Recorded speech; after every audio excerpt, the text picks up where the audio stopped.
Hi, my name is Chris, and today I'm riding down to my local library. As we ride, I wanted to talk about how and why libraries are important community institutions. I read a book a few months ago called Palaces for the People by sociologist Eric Klinenberg, and it totally changed the way I think about libraries. Conducting his graduate research, Klinenberg was appalled to learn of a terribly fatal heatwave in Chicago in 1995, which ultimately killed over 700 people. The thing about the heatwave was that the effects were massively disproportionate across different neighborhoods in the city. You might imagine that the disparity in heatwave resilience fell along boundaries determined by race and class, and that wouldn't be unfounded. Unfortunately, there still exists a culture of race, class, and wealth segregation across the U.S., despite the official end of Jim Crow laws 60 years ago. It wouldn't be off base at all to assume that modern-day segregation or redlining, itself originating in Chicago, was the culprit of this disproportionate heatwave effect. But the reality of the 1995 Chicago heatwave was much more nuanced than that. After beginning research, it soon became apparent to Klinenberg that the question of who survived the heatwave wasn't boiled down to a simple answer like those who can pay for air conditioning in their homes. What Klinenberg found was a positive correlation between heatwave resilience and robust social networks. So simply put, that means those who lived in dense, close-knit neighborhoods were much more likely to survive the heatwave than those who lived in disconnected, isolated neighborhoods without access to communal meeting spaces like restaurants, corner stores, rec centers, libraries. The proliferation of these community meeting spaces became what Klinenberg would later coin as social infrastructure. Klinenberg's book positions the library as the keystone institution of robust social infrastructure, actually taking his cue from industrial steel tycoon and philanthropist Andrew Carnegie, who funded the construction of more than 2,500 libraries across the world, dubbing them Palaces for the People. So, what does a library do for its local community?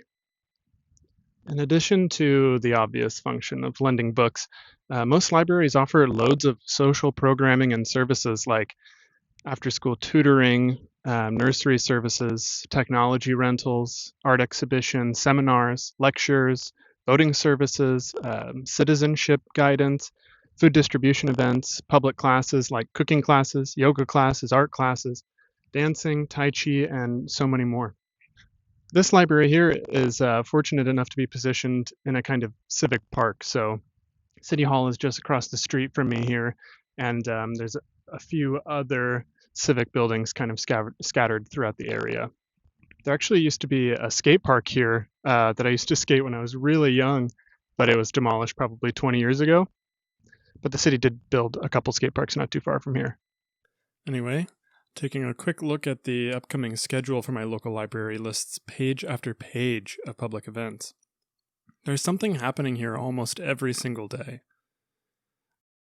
Services like these are socially, intellectually, and emotionally fulfilling, especially crucial to vulnerable populations that need a little extra support, like the elderly, kids and teens, young and single mothers, the recently immigrated, the impoverished, and the unhoused. And libraries are the ideal refuges from the elements. It's not as much of a problem in Southern California. Maybe it will be in the future, who knows? It's about 75 degrees in mid-December right now. But libraries provide public spaces to inhabit during times of inclement weather, providing a warm space to stay during the winter or cool, air-conditioned places in the summer, providing critical relief to vulnerable populations. More libraries could have significantly reduced the death toll during the Chicago heatwave, not least because of the free air conditioning.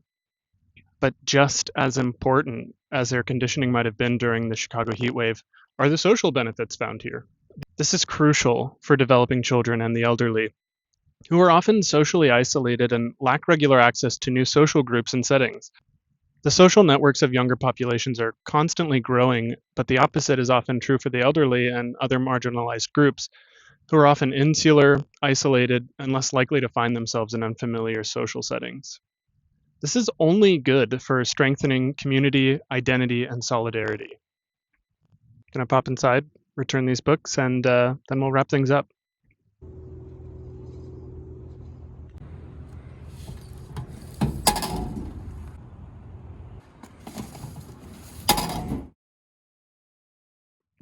At the library, despite your circumstances, you're often encouraged to be a better version of yourself.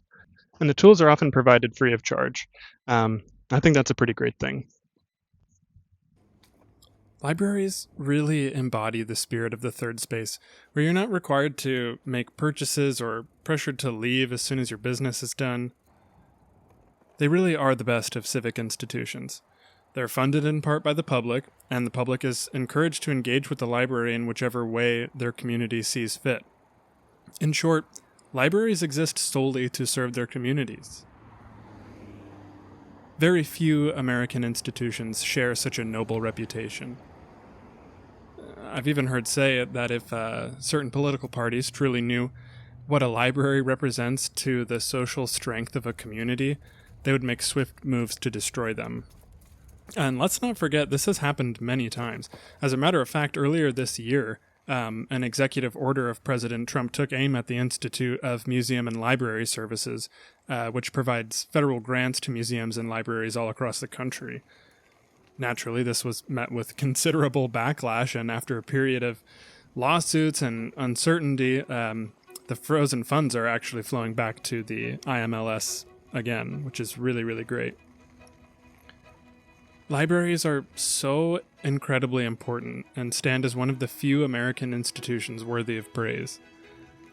So, the next time you need to warm up, kill a few hours, drop off a ballot, or use the bathroom, or you want to take a painting class, learn a new language, check out a book, or talk to a cool old guy, head down to your local library.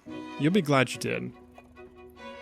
Thank you so much for watching, and I hope you learned something useful.